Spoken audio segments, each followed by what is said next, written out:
ఏ నిజమైన లబ్ధిదారుణ్ణి ఎంపిక చేయాలన్నా వాళ్ళు సచివాలయానికి రావడమో లేదా మేము ప్రజాభవన్లో ఏర్పాటు చేసిన ప్రజావాణి కార్యక్రమంలో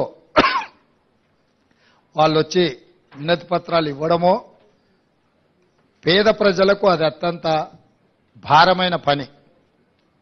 గ్రామాల నుండి సుదూర ప్రాంతాల నుంచి హైదరాబాద్ నగరానికి రావడం, హైదరాబాద్ నగరంలో మళ్ళీ పంజగుట్ట చౌరస్తా చేరుకొని జ్యోతిరావు పూలే ప్రజాభవన్ దగ్గరికి వచ్చి ముందు రోజు రాత్రే ఇక్కడ నిరీక్షించి అక్కడ వినతి పత్రాలు ఇస్తున్నారు అని అంటే ప్రజలకు 10 సంవత్సరాల నుంచి ప్రభుత్వం అందుబాటులో లేకపోవడం, పరిపాలన ప్రజల దగ్గరికి చేరకపోవడం వల్ల తీవ్రమైన ఇబ్బందులను ప్రజలు ఎదుర్కొంటున్నారు. ఆ ఇబ్బందులు ఎంతగా పేరుకుపోయినాయని అంటే ప్రభుత్వాలు మోయలేనంత భారంగా మారినాయి. అందుకే ఈరోజు వారంలో 2 రోజులు ప్రజావాణి కార్యక్రమాలు తీసుకుంటే దాదాపుగా 24,000 పైచిలకు అప్లికేషన్లు వచ్చినాయి. ఇందులో ప్రధానంగా భూమికి సంబంధించిన సమస్యలు, ఇల్లు లేని వారి సమస్యలు, లేకపోతే ప్రభుత్వం వైపు నుంచి అందించాల్సిన రాజీవ్ ఆరోగ్యశ్రీ లాంటి సమస్యలే ప్రధానంగా రావడం జరిగింది. వీటన్నిటిని కూడా విశ్లేషించి ఆయా శాఖలకు ఆయా అధికారులకు పంపించి వాటి మీద చర్యలు తీసుకునే విధంగా ఈరోజు మా ప్రభుత్వం ప్రయత్నం చేస్తుంది.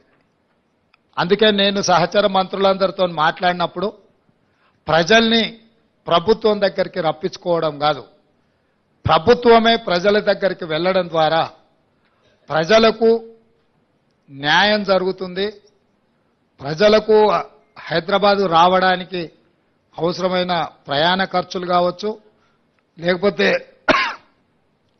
సమయము కేటాయించడం కావచ్చు, ప్రజలకు ఇబ్బందులు జరుగుతున్నాయి. కాబట్టి ప్రభుత్వాన్నే ప్రజల వద్దకు పంపిద్దాము, ప్రజాప్రతినిధులను ప్రజల మధ్యలో కలిసిమెలిసి ఏ ప్రజలు ఎన్నుకున్నారో ఆ ప్రజల దగ్గరికి పంపించడం ద్వారా గ్రామ సభలలో ఆ గ్రామాలలో ఎన్నికైన సర్పంచులు కావచ్చు, ఎంపీటీసీలు కావచ్చు, జడ్పీటీసీలు కావచ్చు, జిల్లా పరిషత్ చైర్మన్లు కావచ్చు, లేకపోతే ఎమ్మెల్యేలు కావచ్చు, మంత్రులు కావచ్చు, వీళ్ళందరూ కూడా గ్రామ సభల ద్వారా ప్రజల దగ్గరికి వెళ్ళినప్పుడు ప్రభుత్వమే ప్రజల దగ్గరకు వచ్చిందన్న భావన కలిగి ఈ ప్రభుత్వం మీద విశ్వాసం కలుగుతుంది. ఈ ప్రభుత్వం మా ప్రభుత్వం, ఈ ప్రభుత్వం ప్రజల ప్రభుత్వం, ఈ ప్రభుత్వం ప్రజల సమస్యల్ని పరిష్కరిస్తుందన్న విశ్వాసం ప్రజలల్లో నెలకొంటుంది.